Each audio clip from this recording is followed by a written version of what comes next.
Hello students, this is Dr. Sachin Goswami and I welcome you on our YouTube classes Goswami Classes। दोस्तों आज हम बात करने वाले हैं बीए के स्टूडेंट्स की जो एग्जाम दे रहे हैं या देने वाले हैं और उनके मन में एक क्वेश्चन ये रहता है हमेशा कि सर हम आंसर कैसे दें, क्वेश्चंस के आंसर कैसे दें। इस पर मैं एक स्पेशल वीडियो बना चुका हूं। आज केवल मैं बात करूंगा कि सपोज करो आपको आंसर याद नहीं है, आपको आंसर याद नहीं है तो भी आप अच्छे मार्क्स कैसे ला सकते हैं, तो भी आप एक अच्छा आंसर कैसे दे सकते हैं। अब आप सोच रहे होंगे सर हमने तो याद ही नहीं किया तो फिर अच्छा आंसर कैसे देंगे, कैसे दे पाएंगे। बिल्कुल दे सकते हैं और बहुत अच्छी तरह दे सकते हैं। मेन चीज है कि आप अपनी बात को कैसे प्रेजेंट करते हैं। अब मैं ये नहीं कहने वाला कि आपको कॉपी भरनी है, पेजेस भरने नहीं। सपोज कीजिए कि आपका जो आंसर आता है, क्वेश्चन आता है वो पोएम से आता है ब्रेक ब्रेक ब्रेक, ठीक है ना। कोई भी एक पोएम हम एग्जांपल ले लेते हैं, break break break by Tennyson एक पोएम है। उस पोएम की थीम आ जाती है कि आपको इसकी थीम लिखनी है। अब आपको थीम तो याद है नहीं तो कैसे आप थीम लिख पाएंगे।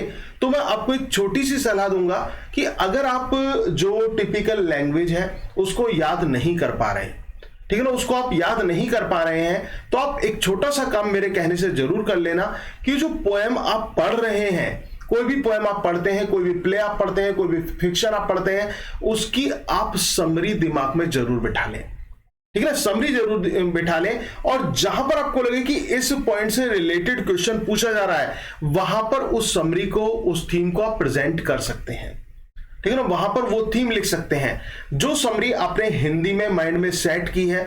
अगर आपने हिंदी में सेट की है, हिंदी में आपने समरी पढ़ी है, तो आप उसको इंग्लिश में कन्वर्ट करके, अपने वर्ड्स में कन्वर्ट करके इंग्लिश में लिख दें। लेकिन उसको थोड़ा सा इंप्रेसिव बनाने के लिए क्या करें, बीच में, मैं ज्यादा नहीं कहता, शॉर्ट क्वेश्चन की मैं बात कर रहा हूं कि केवल और केवल 2 या 4 लाइंस, ठीक है ना, 2 और 4 लाइंस आपको पोएम की जो टेक्स्ट लाइंस हैं वो याद कर लेनी है। हर पोएम की केवल 2 या 4 लाइन, इतना तो याद कर सकते हो ना। केवल 2 से लेके 4 लाइंस तक आपको याद करनी है और उनको ब्लैक पेन से हाईलाइट करना है। अपनी जो समरी आपने लिखी है, जो उसका सब्सटेंस आपने दिया है, उसी में बीच में कहीं उसको हाईलाइट कर देना ब्लैक पेन से। और जो मेन आपको लगता है कि ये बात मैंने अपने आंसर में, ये बात मेरी जो है वो मेन है, वो इंपॉर्टेंट है, तो उसको आप ब्लैक पेन से अंडरलाइन कर देना। केवल इतना करना है, ठीक है ना, इतना करना है। अगर जो आप लॉन्ग क्वेश्चंस की बात करते हैं तो लॉन्ग क्वेश्चन में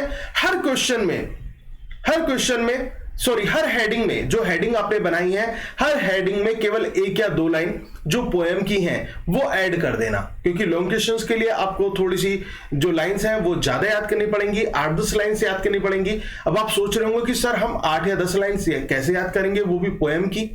बिल्कुल आसानी से हो जाएंगी। जैसे आप बचपन में याद करते थे ना, बचपन में बहुत सारी पोएम्स आप दिमाग में बिठा लेते थे, ऐसे अभी भी कर सकते हैं। लेकिन तब कर सकते हैं जब आपको उसकी हिंदी पता है, उसका सारांश पता है और आप मन से तैयार करेंगे, आप अपने दिल से तैयार करेंगे। बर्डन मान के पढ़ेंगे, सीरियसली उसको सीरियस लेंगे तो नहीं कर पाएंगे। आप उसको प्लेजर के रूप में लें, खुशी के रूप में लें, ठीक है ना। एग्जाम को कभी भी ऐसा नहीं कि आप बहुत सीरियस होकर दे रहे हैं, नहीं, ऐसा नहीं कि आपको बहुत ज्यादा सीरियस हो जाना है एग्जाम को लेकर, नहीं, ऐसा नहीं करना है। आपको बिल्कुल वैसे ही स्टडी करनी है जैसे आप करते हैं पूरी साल। अब मैं उनके लिए नहीं कहूंगा जो बच्चे पढ़ते ही नहीं है कि वो सोचे सर हम तो ऐसे ही कर रहे हैं, कर ही नहीं रहे कुछ, तो हमें कुछ नहीं करना। करना है तो आप प्रॉपर मेहनत करें, अच्छी तरह से उसको तैयार करें, जैसे मैं बता रहा हूं वैसे कर लेना। अगर आपने क्वेश्चन को याद नहीं करा, क्योंकि ऐसा होता है कि एक क्वेश्चन को कई तरह से एग्जाम में दे दिया जाता है और पूछी जाती वही चीज है, थीम पूछ लिया जाता है, उसका स्टाइल पूछ लिया जाता है और उसी बात को आपको कहना है। लेकिन आप घूम जाते हैं, ये वाला क्वेश्चन तो हमने याद ही नहीं करा, क्योंकि अब ये 12th क्लास नहीं है, अब ये आप ग्रेजुएशन के स्टूडेंट हैं। और जो ग्रेजुएशन के स्टूडेंट्स होते हैं उनसे ये एक्सपेक्ट किया जाता है कि वो कितना चीज को एक्सप्लेन कर सकते हैं, आपकी एक्सप्लेनेशन कैपेसिटी क्या है, तो आप उसको एक्सप्लेन कीजिए, अपने शब्दों में लिखिए। जितना आप अपने शब्दों में अच्छी तरह से लिखेंगे और बुकिश लैंग्वेज से हटकर लिखेंगे तो उतना ही देख लेना आपको अच्छे मार्क्स भी मिलेंगे, बशर्ते आपकी जो ग्रामेटिकल एरर है वो नहीं होनी चाहिए। ग्रामर में आपकी जो पकड़ है वो अच्छी होनी चाहिए, ट्रांसलेशन पकड़ अच्छी होनी चाहिए। तो अगर आप ये एरर नहीं करते हैं, ठीक है ना, ग्रामेटिकल एरर नहीं करते हैं और आप इजी वर्ड्स में भी अपने लैंग्वेज में लिखते हैं और उसके साथ कोई कॉट यानी कि पोएम की लाइंस ऐड कर देते हैं, तो आपके बहुत अच्छे मार्क्स आ सकते हैं। तो इस तरह से आप तैयारी कीजिए और कोई भी प्रॉब्लम है तो आप मुझे कमेंट बॉक्स में, ठीक है, कमेंट में बताइए मुझे। और इसके साथ साथ मैं आपको बताना चाहूंगा कि BA first year, second year, final year तीनों के, चाहे वो प्राइवेट स्टूडेंट्स हो चाहे वो रेगुलर सेमेस्टर क्लासेस हो, सभी के वीडियोस, सारी वीडियोस हमारे चैनल पर अवेलेबल है, प्लेलिस्ट भी है। अगर आपको फाइंड आउट करने में डिफिकल्टी हो रही है तो कमेंट बॉक्स में मुझे बताइए, ठीक है ना, आपको उसका लिंक सेंड कर दिया जाएगा।